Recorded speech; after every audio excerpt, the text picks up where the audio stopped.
mais peut-être on pourra reprendre les discussions après la présentation justement de Galad Mandel, qui est là,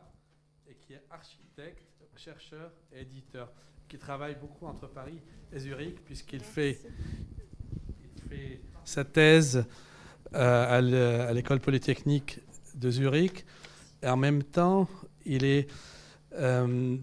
architecte. Alors, est-ce que la thèse est en architecture ou en sciences du paysage? Je ne peux pas vous le dire.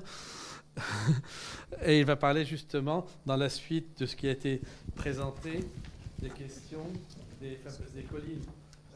fabriquées. Qu'est-ce que je peux dire d'autre? Je vais laisser la parole tout de suite à Galad pour nous présenter aussi de très belles images qui compléteront, je pense, les présentations qui ont été faites par Michel. 25 minutes, 30 minutes maximum. Oui, ça te fera entre 25 et 30. Sinon, ça va écourter la pause après. Très bien. Bonjour à tous. Comme vous l'avez entendu, je m'appelle Galad Vandal, je suis architecte, enseignant en projet d'architecture à l'ETH Zurich au sein du studio Anne Fontaine, ainsi que co-rédacteur de la revue d'architecture et d'art Hackathon, qui est basée à Bruxelles. Et je suis aussi doctorant, donc, comme ça a été mentionné, également à l'ETH Zurich, avec, donc, pour répondre à la question, un projet de thèse qui explore la possibilité pour l'esthétique architecturale de véhiculer un discours philosophique et scientifique alternatif sur l'idée de matière inorganique ou de matière dite inerte,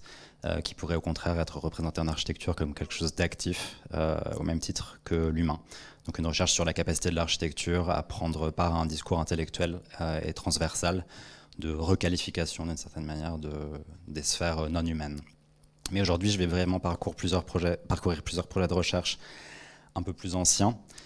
tournant autour de la figure de la colline et plus particulièrement de l'idée de colline fabriquée, pour notamment explorer par son biais certains aspects de la construction du paysage et de l'ambiguïté entre le naturel et le culturel. Vous excuserez la typographie qui n'est pas la bonne malheureusement, mais peu importe. Donc le premier projet est une recherche transversale sur l'idée de colline artificielle, réalisée en 2015-2016 et qui avait pour sous-titre, pour titre, le paysage champ de bataille, et pour sous-titre Atlas des collines fabriquées. Cette recherche a débuté à une période où je vivais en Allemagne et durant laquelle j'ai découvert fortuitement les Trümmerberge, qui en allemand signifie littéralement colline de gravats ou montagne de gravats. Ici, vous pouvez voir une photographie de la Teufelsberg à l'époque, donc en 2011, une colline assez connue à Berlin, mais dont l'aspect artificiel reste néanmoins largement occulté. Car comme je l'ai découvert à l'époque, les gens de ma génération n'étaient la plupart du temps pas conscients de sa qualité artificielle. Pourtant, ces collines sont le fruit des bombardements et de la destruction extensive qui a généré pendant la Seconde Guerre mondiale des millions de mètres cubes de gravats à travers toute l'Allemagne. Pendant plusieurs décennies après la guerre, ces gravats ont été empilés jusqu'à faire émerger des collines de plusieurs dizaines de mètres de haut qu'on trouve beaucoup en périphérie des grandes villes allemandes. Ce traitement des gravats est très différent de ceux issus par exemple du Blitz à Londres, qui apparemment ont servi de ballast dans les bateaux qui partaient pour les États-Unis, puis de remblai une fois arrivés aux États-Unis. Et un traitement aussi très différent des gravats des villes normandes détruites suite au débarquement, qui furent apparemment concassés pour produire des granulats ajoutés au béton de la reconstruction. À Berlin, en revanche, la décision fut prise par l'administration alliée de les empiler de cette manière, une intention qui pourrait être interprétée comme soit du simple pragmatisme, ou bien comme une volonté de mémorialisation peut-être, ou de monumentalisation de la défaite, comme une sorte de punition imprimée dans le paysage. D'autre part, ces gravats ont parfois permis de cacher l'indestructible, en recouvrant par exemple des bunkers construits par les nazis, ou dans le cas de la Teufelsberg, d'oblitérer le premier bâtiment de l'université technique et militaire de Germania, donc, qui devait devenir la capitale du monde. Un bâtiment conçu par Albert Speer et construit de façon tellement massive qu'il était très difficile de le démolir, et qu'aujourd'hui encore, il se trouve sous la colline, elle-même située dans la Grunewald, qui est la forêt qui borde Berlin à l'ouest. Mais en recouvrant ce bâtiment de gravats, puis ces gravats de terre et de végétation, un relief émerge qui rejoint finalement la figure canonique de la colline et devient une figure paysagère a priori comme les autres, a priori naturelle. Ce qui expose de façon assez frappante la capacité presque problématique, en l'occurrence, de l'idée de paysage ou de nature à masquer des réalités parfois très cruelles. Une grande efficacité de la figure, donc, qui a amené ce relief à être utilisé d'une façon tout à fait dépassionnée par les Berlinois, comme un relief propice, par exemple, comme ici sur cette image, à la pratique de la luge ou, en d'autres saisons, à la pratique du cerf-volant. Ces premières observations m'ont conduit à une recherche tentant ensuite d'analyser certains des effets de l'idée de paysage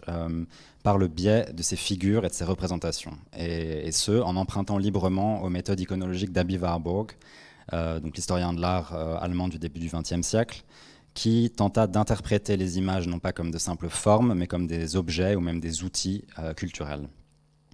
Des formulations visuelles capables, selon lui, de migrer, apparaissant sur des sites distants à la fois dans le temps et dans l'espace, et des formulations dont la signification peut aussi se renverser dans la durée, servant par exemple des mythologies païennes initialement, pour servir ensuite des mythologies chrétiennes. Ce que proposait ce travail, c'était donc de problématiser le paysage en tant que phénomène culturel en observant la figure apparemment anodine de la colline.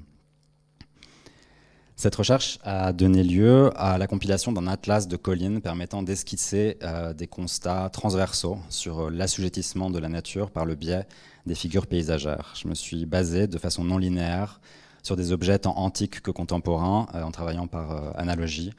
des objets issus de sphères européennes ou méditerranéennes et moyen-orientales. J'ai isolé au cours de cette recherche trois modes d'interaction, ou en tout cas proposé trois modes d'interaction entre l'humain et les collines, générant des figures spécifiques tant dans les représentations que dans la réalité. D'abord ce que j'ai appelé le fantasme, puis l'exploitation et enfin la génération, que je vais expliquer plus en détail en vous montrant une sélection de planches de l'atlas correspondant à chacun de ces trois mouvements. D'abord l'idée de fantasme que j'ai définie comme un rapport à la construction mythique et à des représentations qui peuvent être archaïques, non scientifiques, non rationnelles, mais qui contiennent quelque chose de la construction de notre rapport primaire, mais aussi esthétique et narratif à l'environnement. Une fabrication de la colline qui n'est pas ici physique, qui est plutôt mentale et culturelle, mais toutefois opérante. Et une fabrication qui passe par des allers-retours entre monticules, collines et montagnes, ce qui explique que vous verrez dans cette section des échelles qui se situent au-delà ou parfois en deçà du type canonique de la colline. Ce qu'on voit ici sur la planche numéro 1, qui s'intitule « Théophanie et hiérophanie, rapprochement avec le divin », c'est donc la colline pointée comme point de rencontre entre ciel et terre, comme lieu de manifestation du sacré, ici dans la religion chrétienne. Avec par exemple donc Moïse recevant les tables de la loi sur le mont Sinaï, ou bien la transfiguration du Christ ici par Frangelico ou donc à Florence, ou par Gérard David en Flandre, qui se passe elle aussi sur une colline, ou encore l'ascension ensuite du Christ et bien entendu aussi l'ascension des élus lors de l'Apocalypse et du jugement dernier qu'on voit sur cette dernière image. Tous ces épisodes se situent donc sur une éminence et insistent de façon récurrente dans cette culture visuelle sur une association entre le divin et l'élévation topographique dans sa proximité avec le ciel. La planche numéro 2, qui s'intitule « Naissance, vie et mort, élévation et enfouissement », parle, elle, de l'idée de la colline ou de la montagne comme une allégorie de l'existence, liée tant à la naissance qu'à la mort, par exemple, encore une fois avec le Christ, parfois représenté non pas comme étant né non pas dans une grange, mais dans une sorte de grotte située dans un relief topographique, comme on voit ici en haut. Et pour ensuite mourir sur un mont, le Golgotha, avant d'être placé dans un tombeau qui lui-même souvent est représenté comme étant contenu dans une colline. Donc un rapport à la mort qu'on retrouve par exemple dans certains bûchers funéraires de la Rome impériale, qui eux-mêmes ont des formes de sorte de pyramide à degrés qui évoquent une élévation topographique. Et l'idée d'un certain achèvement qui peut être de nature spirituelle également ou morale, comme dans le cas du purgatoire de Dante, où l'élévation amène à la salvation, ou bien dans la symbolique de l'échelle initiatique que l'on voit ici, qui est présente dans les rites mitraïques, qui est représentée ici sur le sol, un sol en mosaïque retrouvé à Ostie. Je vais passer plus brièvement sur les prochaines diapositives. La planche numéro 5 que vous voyez ici, ça s'intitule « Le mont Ararat, une forme, 1000 discours, plasticité de la forme, paysagère, multiplicité des récits, usage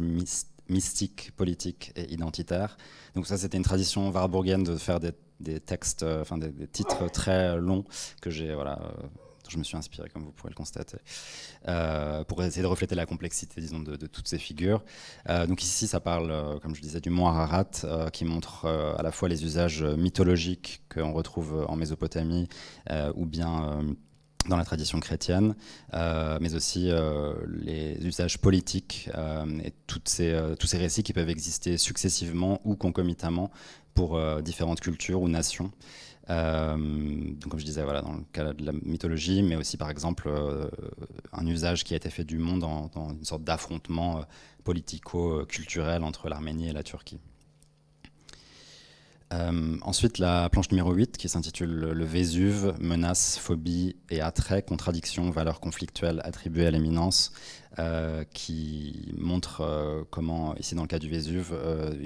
un relief peut évoluer dans une zone ambiguë entre menace, fascination et puis plus tard attrait touristique. Et enfin, la persistance de la colline comme figure dans l'art contemporain avec la planche numéro 9 intitulée « Réactualisation et déplacement de la figure, citation et tension, nature, artifice ». Le mouvement suivant est celui que j'ai appelé exploitation, qui consiste en une appropriation du relief qui passe par l'édification d'objets architecturaux marquant des topographies existantes. Donc un rapport pragmatique d'une certaine manière au relief, une utilisation de ce relief comme piédestal, habituellement par des entités politiques ou religieuses. La mise en scène, une sorte de mise en scène et une affirmation du pouvoir par le biais du paysage, comme une marque d'occupation ou d'appropriation, mais aussi une recherche de protection. Et ce rapport à la protection qu'offre l'élévation est perceptible dans l'étymologie allemande du mot signifiant colline ou montagne, qui est Berg. Et je vais vous lire à ce sujet un bref extrait du texte qui accompagnait les planches dans ma recherche. Donc je cite, « Le terme allemand Berg peut signifier à la fois colline, montagne ou simple tas.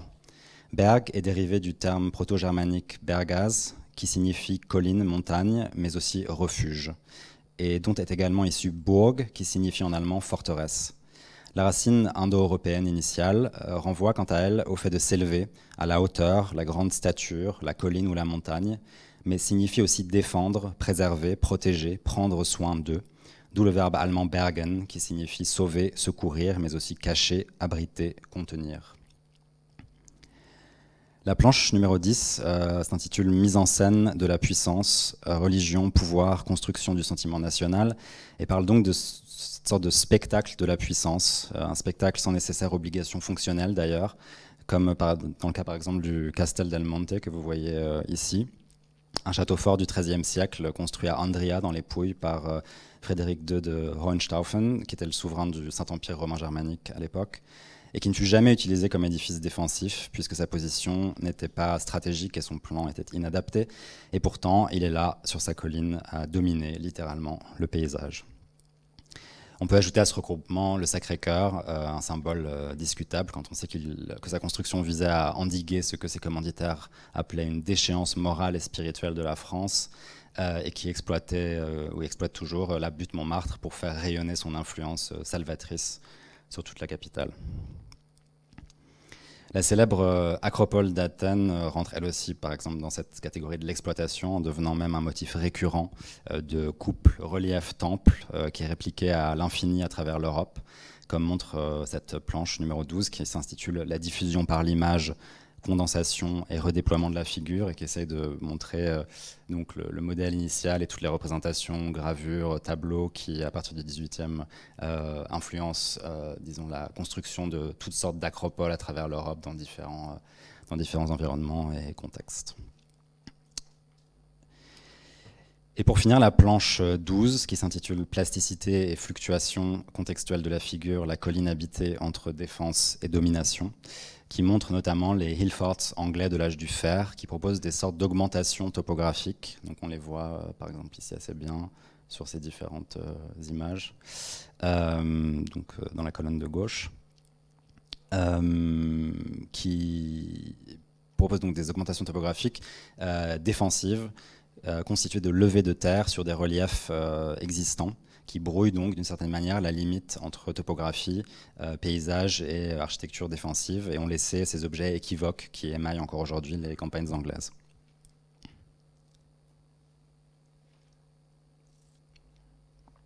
Et j'arrive finalement au mouvement final, le plus ambigu à mon sens, le plus intriguant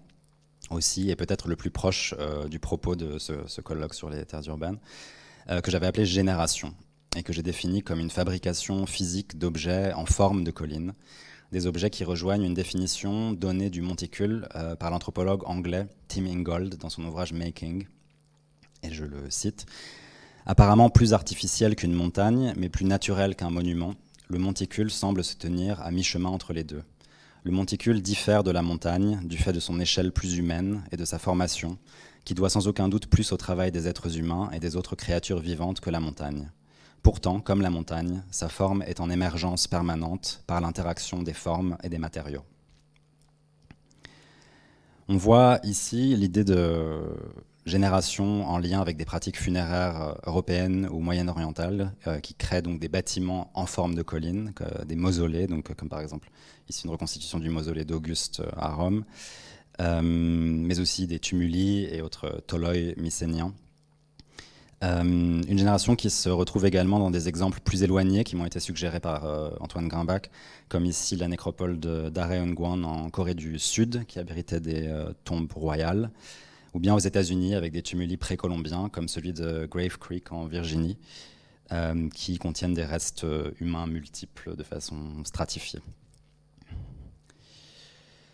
La génération, ce sont aussi les tels moyen-orientaux, ces reliefs stratifiés sur lesquels je vais revenir plus tard et à propos desquels j'ai réalisé une recherche plus approfondie suite à cette planche numéro 16 qui était intitulée « Les tels, dilatation du sol, génération passive de la forme », ou encore des architectures monumentales comme les ziggourats mésopotamiennes qui s'érodent jusqu'à devenir des sortes de reliefs d'apparence quasi naturelle dans certains cas. Mais la génération, c'est aussi le déchet, l'accumulation de sous-produits, donc les terrils qui ont déjà été mentionnés, les amas coquillés préhistoriques, ou encore le Monte Testaccio, que l'on voit ici, donc une vue au début du XXe siècle, et ici une gravure antérieure qui représente son émergence, justement. Donc, qui est une colline artificielle de Rome, dont l'histoire est particulièrement intrigante, dans le sens où elle a une croissance quasi organique. Elle a émergé à la période impériale sur un terrain situé à proximité du port fluvial où les amphores d'huile venant des 4 coins de l'Empire pour alimenter la capitale étaient déchargées avant d'être brisées et empilées puisqu'elles ne pouvaient pas être réutilisées. Sur une période de plusieurs siècles, le Testaccio a fini par atteindre plus de 30 mètres de hauteur, faisant du dépotoir un objet topographique de fait. Ensuite, à la Renaissance, ce relief devint le but de la procession papale du Vendredi Saint, où une crucifixion factice était alors orchestrée. On assistait donc chaque année à une projection sur la colline de Tesson d'une mythologie chrétienne, capable peut-être de faire oublier son essence artificielle. Et on observe donc ici un croisement entre deux mouvements, la génération d'une part d'un relief artificiel qui ensuite permet au fantasme d'y être à nouveau projeté et d'y trouver un nouveau point d'ancrage. Et enfin, la fabrication, donc une création intentionnelle de collines, comme les Trümmerberge dont je vous parlais au début, ou bien la butte commémorative de Waterloo en Belgique, que vous voyez ici avec le lion de Waterloo au sommet. La colline d'agrément du Jardin des Plantes qui a déjà été mentionnée, qui fut elle-même édifiée sur un ancien dépotoir médiéval, ou bien des projets contemporains de création de reliefs dans des parcs, comme ici Londres, ou des projets purement spéculatifs de création de collines dans des zones de plat absolus, comme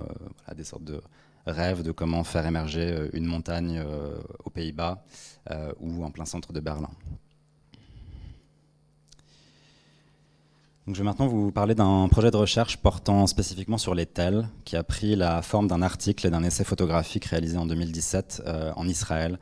qui est l'un des seuls pays où l'on peut trouver des tels qui soient aisément accessibles, puisqu'on trouve principalement, on les trouve principalement autrement en Irak et en Syrie. Les tels que vous allez voir sont donc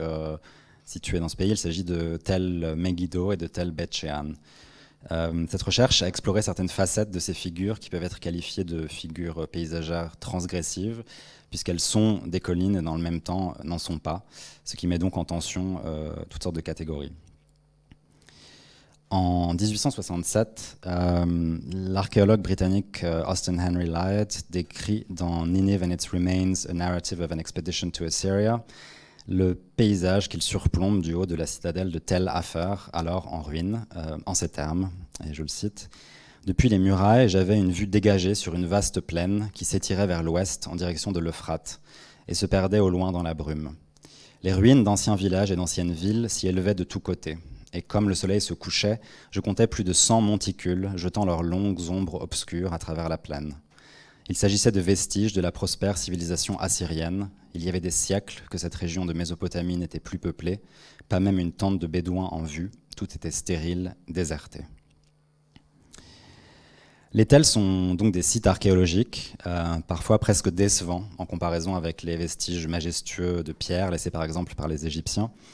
Cependant, cette figure, qu'on pourrait qualifier de désobéissante, abrite une complexité assez exceptionnelle et parle simultanément de la formation du paysage, du temps, de la forme et de l'informe, ainsi que d'un potentiel devenir des productions humaines, puisque ces villes, qui étaient les premières de l'histoire, furent, en dépit de leur gloire, réduites à de simples monticules. Les tels sont le résultat d'implantations sédentaires humaines, dont les plus anciennes remontent à moins 7000. Les édifices qui formaient ces agglomérations étaient construits principalement en argile crue.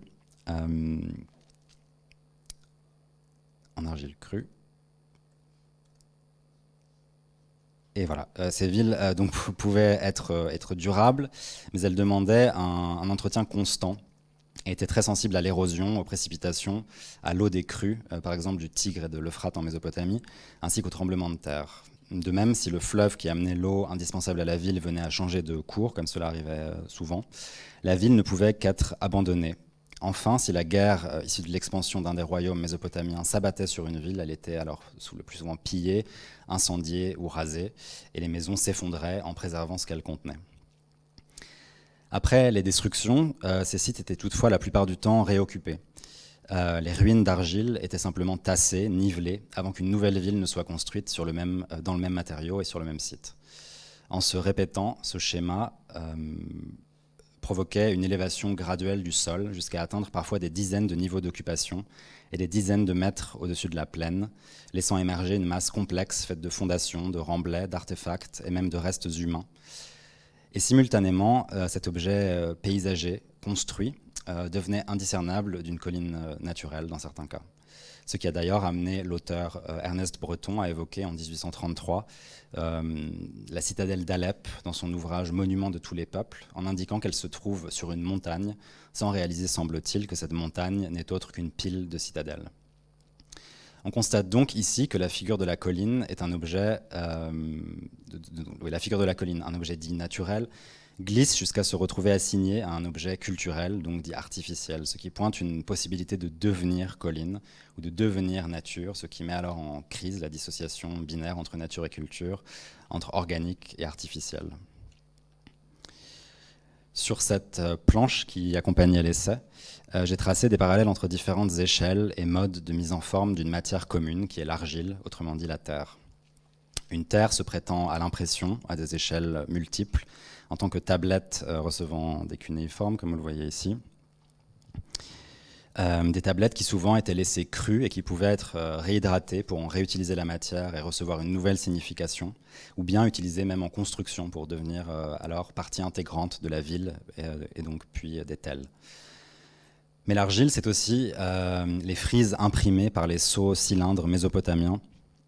que vous voyez, donc là vous voyez un sous-cylindre et l'exemple d'une impression, qui permettait de marquer l'argile à l'infini pour authentifier des actes divers et pour signer des lettres ou d'autres documents officiels. Ces sceaux créent des micro-reliefs qui ressemblent étrangement aux tels lorsqu'ils créent des topographies artificielles, comme vous pouvez le voir ici. Dans ce cas-là, à une macro-échelle, à une échelle territoriale. Des sortes d'images topographiques qui furent révélées pour la première fois par des relevés orthophotographiques du Moyen-Orient, comme ceux effectués par le Français Antoine Poidbar, qui survola la Syrie en 1925, le matin et le soir, pour révéler ces micro-reliefs grâce à la lumière rasante. Quelques minutes, je termine. Les tels peuvent donc être contemplés comme des objets ambigus et presque menaçants, des sites où la matière mise en forme redevient matière chaotique, ce qui n'était rien que de très naturel pour les civilisations mésopotamiennes, que l'on pourrait appeler civilisations de l'argile, et qui incorporaient toujours déjà la possibilité du désastre et de la destruction dans leurs récits et pratiques. La possibilité de la remise en cause était par exemple au cœur des célébrations du Nouvel An à Babylone, durant lesquelles le souverain était humilié publiquement, giflé, privé de ses symboles de pouvoir pour rappeler à tous que l'ordre construit pouvait toujours s'effondrer. Dans les tels, une fois déserté, l'humain est donc renversé, le matériau se rend enfin à la gravité. C'est alors le matériau lui-même, par le biais de sa texture, de ses propriétés, de sa sensibilité aux précipitations, qui informe le monticule en conjonction donc, avec la faune et la flore. Par leur mode quasi géologique de génération topographique, leur croissance par sédimentation et compression, non coordonnée mais bien réelle, puis leur érosion, les tels deviennent nature culturelle, pour reprendre le néologisme formulé par la philosophe Rosi Braidotti, pour rendre compte des réalités ambiguës créées entre humains et non-humains au cours des derniers millénaires. Et donc je passerai très brièvement sur un dernier projet, le plus récent, et aussi le plus contemporain, qui s'intéresse plus particulièrement à la mise en forme de la Terre autour de Paris, donc, qui est le sujet de ce colloque, et rejoint cette réflexion sur des reliefs qu'on pourrait qualifier de nature culturelle. C'est une recherche qui a été publiée dans dernier numéro d'Hackathon, cette revue d'architecture et d'art que j'ai donc évoquée en me présentant. C'est un numéro qui s'intéressait au rapport humain à l'environnement et au lien entre le végétal, le matériel et le politique. Cette recherche sur des mouvements de terre autour de Paris est basée sur une journée de visite en juin 2019, ayant permis la documentation de 2 sites de stockage et de traitement des terres inertes par Milena Charby, architecte et commissaire d'exposition, ainsi que par moi-même, et ce grâce à l'aimable collaboration d'ECT et notamment de Sophie Alix, qui nous avait ouvert les portes de ces 2 sites et accompagné dans leur visite en répondant à nos nombreuses questions. Et cette observation de l'activité de mise en forme de terre excavée qui a lieu depuis plusieurs décennies autour de Paris montre là encore la capacité que la figure de colline a à masquer d'une certaine manière ce qu'elle contient et à donner l'illusion de relief naturel. Une pratique qui, comme le montre cette planche qui avait été publiée dans la revue, s'inscrit par ailleurs dans la lignée des pratiques humaines de création de paysages que j'ai évoquées plus tôt et dont j'ai parlé tout au long de cette présentation. Donc des collines, bon, voilà. Donc, comme je suis un peu en retard, je passe. Donc voilà, un sol composite, donc composé de toutes sortes de terres diverses, d'origine et de composition diverses, mais un sol qui peut là encore devenir nature, donc comme dans le cas du parc Georges Valbon à La Courneuve, qui fut l'une des premières réalisations de CT, comme Sophie Alix nous l'avait raconté, et qui fut mis en forme il y a plusieurs décennies à partir des terres du Trou des Halles et de celles issues des travaux du boulevard périphérique. Mais un parc qui, aujourd'hui, apparaît toutefois tout à fait, dans certaines parties du parc, tout à fait sauvage et naturel, et donc convaincant. On voit donc que comme les tels, c'est la dernière diapositive en fait, on voit donc que comme les tels, les collines de terres inertes de région parisienne, au-delà de leur appartenance à un lignage historique de collines fabriquées, mettent elles aussi d'une certaine manière en crise l'idée même de colline et dans le même temps l'idée de relief dit artificiel, puisqu'elles semblent capables de devenir nature et exposent donc une capacité transversale de création de formes topographiques qui appartient tant à l'humain qu'au géologique. Et ici, je voudrais conclure en traçant un lien avec mes préoccupations actuelles et des questions que je me pose en ce moment, relatives à la réconciliation entre l'humain et le non-humain, et plus particulièrement entre l'humain et le matériel ou le minéral. Puisqu'il semblerait en effet qu'observer des collines fabriquées et la façon dont elles rendent obsolète la distinction entre nature et culture, c'est donc aussi voir à nouveau l'humain et ses activités de morphogénèse, volontaires ou involontaires, comme faisant partie d'un flux de phénomènes morphogénétiques à l'échelle planétaire. Un repositionnement qui apparaît salutaire à un moment où les hiérarchies et postures modernes et occidentales qui tentent de dissocier l'humain de tout le reste laissent apparaître leurs effets délétères et leur participation à un effondrement écosystémique global. Et un argument supplémentaire en faveur d'une relecture des pratiques paysagères ou architecturales humaines à la lumière d'un temps long, à la fois historique et géologique, dans une perspective qui replace le culturel dans le planétaire. Une perspective qui pose donc la question suivante, qui est une citation du titre d'un volume publié par l'anthropologue Vicky Kirby en 2017, What if nature was culture all along, ce qui donne en français, et si la culture avait toujours été nature. Et avec ces mots, j'arrive donc à la fin de ce que je voulais partager avec vous aujourd'hui, et je vous remercie de votre attention. Waouh, waouh, bravo, passionnant. Je ne sais pas, c'est mon point de vue, mais je ne sais pas ce que pensent les personnes dans la salle, mais parce que c'est une idée, et je comprends bien pourquoi Antoine a insisté pour venir, parce que cette idée du symbole dans toutes les questions d'économie circulaire est fondamentale pour notre chair. Et c'est quelque chose que vous avez réussi à le démontrer sur les plans, je dirais, des croyances, le plan culturel, le plan de la puissance des gouvernants. Et du coup, enfin, moi, je suis intrigué par vos recherches. Merci beaucoup. Est-ce qu'il y a une question? Parce qu'on a pris du retard, par contre. Ça, c'est un vrai problème. Alors, du coup, s'il n'y a pas de questions tout de suite, on pourra continuer. Ah, pardon. Oui. Merci beaucoup. La plupart des exemples que vous avez pris, c'est effectivement dans le monde occidental ou périméditerranéen, dans des sociétés dans lesquelles cette distinction nature-culture est beaucoup moins évidente et dans lesquelles on a des divinités beaucoup plus horizontales. Je pense à l'Afrique en particulier. Vous avez jeté un coup d'œil sur cette symbolique? Non, alors moi justement pour essayer de limiter, disons, parce que c'est un matériau tellement pléthorique et cette espèce de recherche visuelle que j'ai entreprise, je savais que je ne pouvais pas avoir l'ambition d'essayer de refléter de toutes les réalités et toutes les sphères sur les différents continents, que je m'étais vraiment limité aussi pour rester, disons, proche de Warburg, qui lui-même regardait les liens entre Occident et Orient, enfin entre l'Europe et le Moyen-Orient et les échanges, les migrations de formes, etc. Donc voilà, moi j'avais, disons, accepté ce terrain et donc j'ai pas étendu la recherche à des sphères non occidentales ou méditerranéennes en tout cas. Mais je sais qu'il en existe, voilà, et c'est pour ça qu'Antoine m'avait suggéré de présenter juste quelques petits exemples. Effectivement, il y en a sur quasiment tous les continents, mais je les connais peu.